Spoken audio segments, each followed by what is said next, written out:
Dear students, last video में हमने पढ़ा meaning of appropriation of profit, charge against profit. इसके बाद जो मैंने आपको फर्स्ट वीडियो से बनाया था कि अकाउंटिंग फॉर पार्टनरशिप में हम लगभग 10 से 12 पॉइंट्स हैं, अगर वो पढ़ लें तो हमें लगेगा कि हमारा ये चैप्टर कंप्लीट हो गया।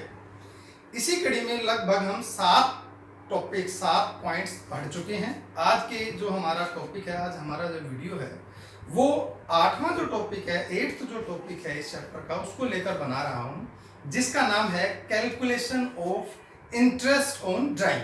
क्या लिखेंगे आप? Calculation of interest on drawing. You well no about the meaning of drawing. जैसे आपको पता है, प्लस 1 में भी आपने पढ़ा है, ड्राइंग का मतलब वो पैसा जो मालिक व्यापार से निकाल लेता है अपने प्राइवेट यूज के लिए, चाहे पैसा निकालता है चाहे गुड्स निकालता है। यहाँ हम न्यूमेरिकल पॉइंट ऑफ व्यू से अभी यह निकालते हैं कि वो पैसा निकाल रहा है, मालिक अपने पर्सनल यूज के लिए, व्यक्तिगत प्रयोग के लिए कुछ भी निकालता है बिजनेस से, उसको हम क्या कहते हैं? ड्राइंग। जैसा कि मैंने आपको पहले भी पिछली वीडियो में बताया था कि हम मालिक अलग है, व्यापार अलग है, यानी कि बिजनेस और मालिक दोनों अलग अलग होते हैं। हम जो अकाउंट्स मेंटेन करते हैं उन अकाउंट्स को किसके बिहाफ पे करते हैं? हम अकाउंट मेंटेन करते हैं बिजनेस के बिहाफ पर, हमारा जो व्यापार है उसके बिहाफ पर हम अकाउंट्स मेंटेन कर रहे हैं। जैसे हमने पेंडल अप्रोप्रिएशन बनाया, पेंडल अप्रोप्रिएशन क्या था कि व्यापार ने जो पैसा कमाया उस पैसे को मालिकों के बीच में बांट देना। उसका तरीका अलग अलग हो सकता है, इंटरेस्ट ऑन ड्राइंग के रूप में दिया, सैलरी के रूप में दिया, कमीशन के रूप में दिया। यानी कि जो बिजनेस ने कमाया वो किसके बीच में बांट दिया? सारा पार्टनर्स के बीच में। ये हम पहले वाली वीडियो जो थी हमारी उनमें हम पढ़ चुके हैं कि कैसे कैसे हमने जो बिजनेस ने प्रॉफिट कमाया वो बांटा। ऐसे ही अगर व्यापार जैसे प्रॉफिट होता है उस प्रॉफिट को बांटता है, लेकिन अगर व्यापारी बिजनेस से पैसे बीच से निकालता है तो व्यापार उस पर क्या चार्ज करता है? ब्याज। देखिए, व्यापार के द्वारा मालिक जब पैसा लगाता है तो पूंजी पर ब्याज भी देता है, उसे हम क्या कहते हैं? Interest on capital. ये हम पढ़ चुके हैं, इंटरेस्ट ऑन कैपिटल के रूप में दिया। ऐसे ही मालिक अगर पैसे बीच में निकालता है, अलग अलग मालिक डिफरेंट अमाउंट पैसे निकालते हैं, तो एक जस्टिफिकेशन के लिए, एक न्याय के लिए कि भी जिसने जितना पैसा निकाला उसके ऊपर उतना ब्याज लगना चाहिए। तो जो मालिक ने पैसा निकाला उसको हम बोलेंगे ड्राइंग, और उस ड्राइंग के ऊपर जो इंटरेस्ट निकालेंगे वो आज हमारा टॉपिक है calculation of interest on drawing. देखिए, ड्राइंग पर इंटरेस्ट कैलकुलेट करने की बेसिकली 2 ही विधियां हैं। एक हम बोलेंगे सिंपल मेथड, दूसरा कहेंगे प्रोडक्ट मेथड। सिंपल मेथड साधारण विधि, प्रोडक्ट मेथड मतलब गुणनफल विधि। अगर ये मैं विधियों की बात करूं, ये कोई विधि नहीं है, ये तो सीधी सी बात है। एक व्यक्ति जितने दिन पैसे यूज करता है उतने दिन का ब्याज लग जाएगा, रेट ऑफ इंटरेस्ट फिक्स होती है। इसमें क्या है, एक व्यक्ति डिफरेंट अमाउंट अगर यूज करे, कभी उसको जरूरत पड़ी 2000 की, उसने पैसे निकाल लिए बिजनेस से एक पार्टनर्स ने, कभी उसको 10,000 की जरूरत पड़ी, पैसे निकाल लिए पार्टनर्स ने। इस तरह से डिफरेंट अमाउंट को निकाल लेता है। तो उस डिफरेंट अमाउंट को जितने दिन उसने पैसा यूज किया, देखिए हम फाइनेंशियल ईयर में क्या मानते हैं, हमारा साल कैसे होता है? 1 अप्रैल से लेकर 31 मार्च। मान लीजिए 1 अप्रैल 2007 है तो अगला क्या होगा? 31 मार्च 2008। इस 31 मार्च 2008 तक, यानी कि 12 महीने तक, जो व्यक्ति, मान लीजिए 2 पार्टनर हैं ए और बी, अगर ए कभी 30 जून को निकाल लेता है 5,000 रुपए, फिर 3 महीने के बाद जरूरत पड़ती है 10,000, ऐसे अलग अलग डिफरेंट अमाउंट डिफरेंट डेट को निकाल लेते हैं, तो हम इसके लिए क्या निकालते हैं कि उस व्यक्ति ने जो पैसा निकाला और कितने दिन यूज किया उससे गुणा। मान लीजिए ए और बी 2 पार्टनर हैं, इन्होंने, ए ने एक बार 3,000 रुपए निकाले 30 जून को। कब निकाले? 30 जून को। इसका मतलब क्या हुआ, उसने यूज कितने दिन किए? जुलाई, अगस्त, सितंबर, अक्टूबर, नवंबर, दिसंबर, जनवरी, फरवरी, मार्च, 9 महीने। तो हम इसमें क्या लिखेंगे? 3000 multiply by 9 is equal to 27,000 यानी कि 27,000 रुपए का प्रोडक्ट हो गया। इस बात को, एक ही बात को समझें, दोबारा समझें कि अगर जितने दिन पैसे रखे उसने व्यापार के फाइनेंशियल ईयर के हिसाब से उतने महीने से गुणा कर दी जाए तो इसका सीधा सीधा सा मतलब है 27,000 रुपए का एक महीने का ब्याज या 3,000 रुपए का 9 महीने का ब्याज उतना ही होगा जितना 27,000 रुपए का एक महीने का ब्याज होगा। इसको हम प्रोडक्ट मेथड या गुणनफल विधि कहते हैं। अब यह व्यक्ति 2-3 बार निकाल लेगा तो एक तरीका तो ये है कि इसने 3,000 रुपए निकाले जून में, 9 महीने का ब्याज लगा दिया। मान लीजिए रेट ऑफ इंटरेस्ट जो हमारा है, रेट ऑफ इंटरेस्ट है 12%, यानी कि हम जो ब्याज लगाते हैं वो हम कितना लगाते हैं 12%। तो अब इसने एक बार निकाले हैं 30 जून को, दोबारा फिर निकाल लिए जनवरी को निकाल लीजिए 5,000 रुपए।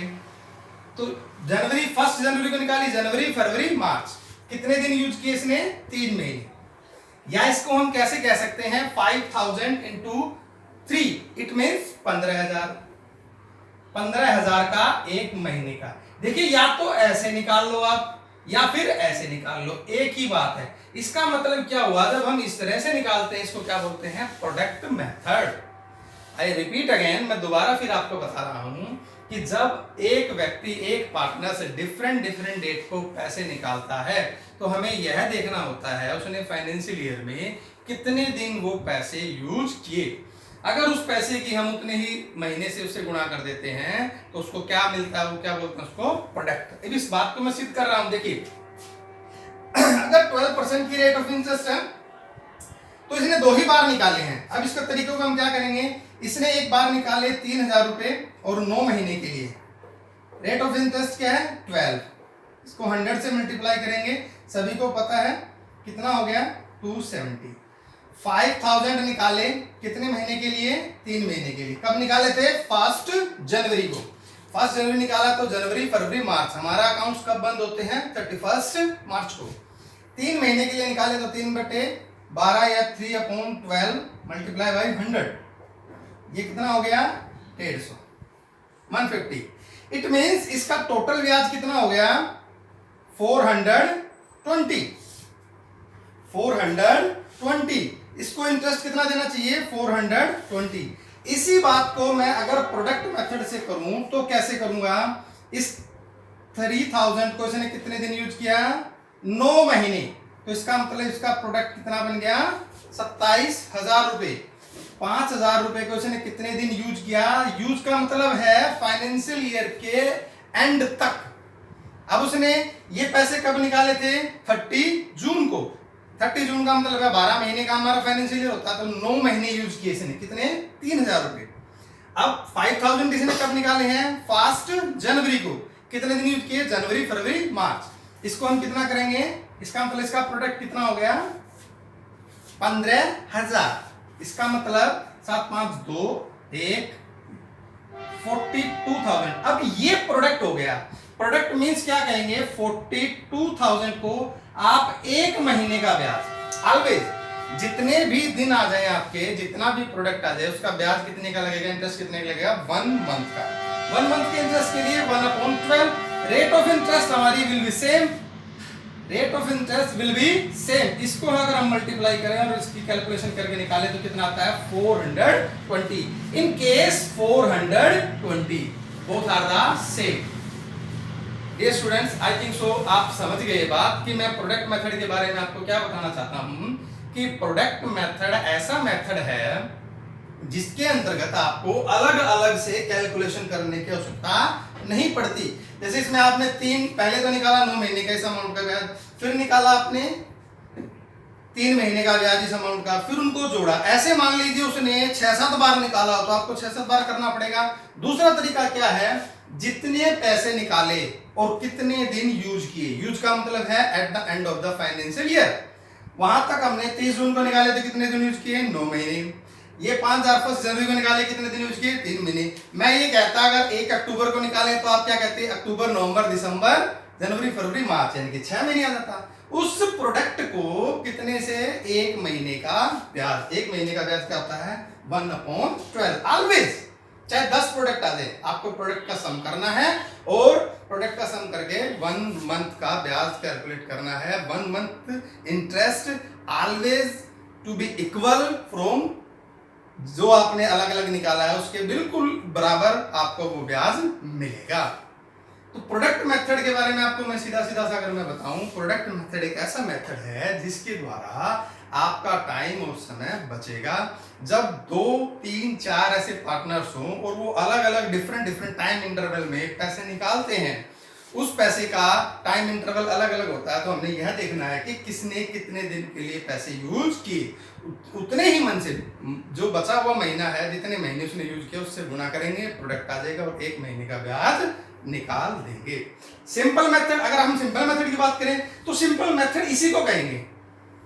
अलग अलग टाइमिंग, जैसे 9 महीने का ब्याज निकाला, इसमें 3 महीने, ये क्या है, that is the simple method. इसको हम क्या कहेंगे, सिंपल मेथड, साधारण विधि से ब्याज की कैलकुलेशन करना।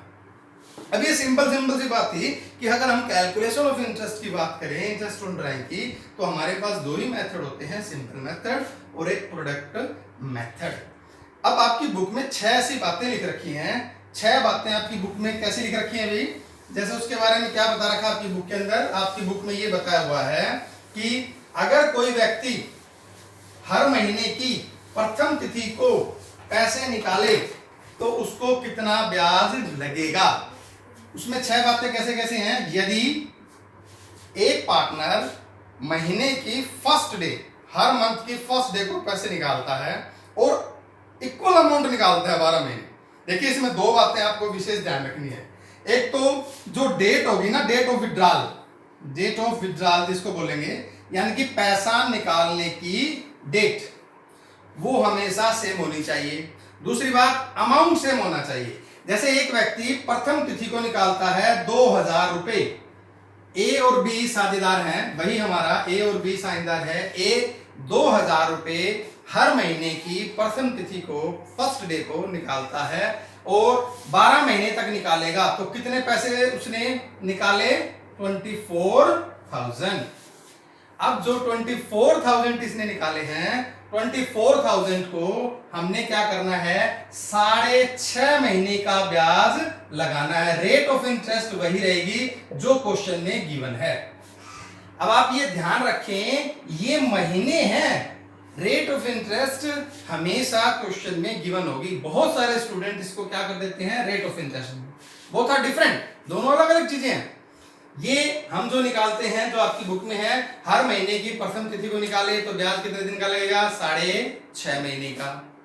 अगर हम वो है अंतिम तिथि को निकाले तो ब्याज कितने महीने का लगेगा, 5.5 महीने का। लास्ट डे, ये क्या है, फर्स्ट डे अगर निकाले तो ये क्या है, लास्ट डे हर महीने की, तो कितना लगेगा, 5.5 मंथ्स। अगर वो मिड में निकाले, यानी कि you don't know about the withdrawal date, it means तब क्या लगेगा, 6 मंथ। महीने का कितने का ब्याज लगेगा, 6 मंथ का। ठीक है, ये तो था आपको अगर मंथली वो पैसे निकाले। इसी तरह से क्या है, क्वार्टरली, अगर वो क्वार्टरली पैसे निकाले और फर्स्ट डे, हर क्वार्टर आप सभी जानते हैं, एक साल में 4 क्वार्टर होते हैं।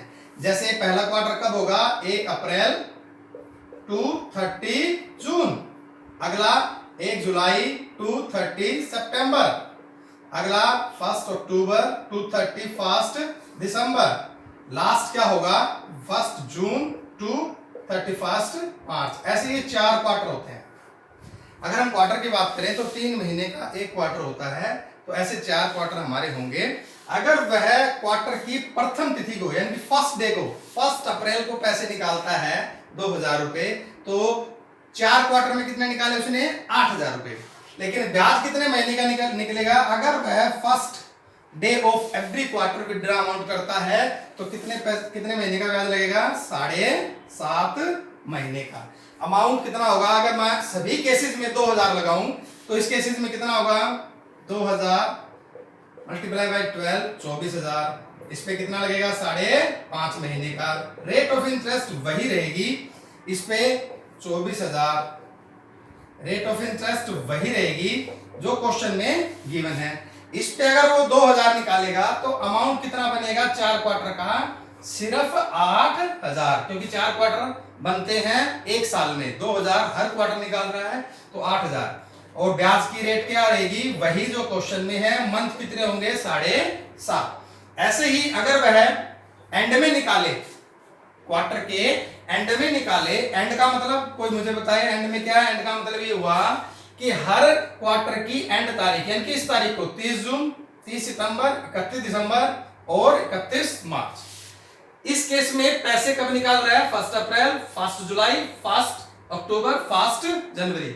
उसमें कितना ब्याज लगेगा 7.5 महीने का। इस केस में लास्ट डेट ऑफ क्वार्टर 30 जून, 30 सितंबर, 31 दिसंबर और 31 मार्च। इस केस में भी उसने पैसे 4 बार निकाले, कितने 8000 रुपए, लेकिन ब्याज कितने महीने का लगेगा 4.5 महीने का, 4.5 महीने का।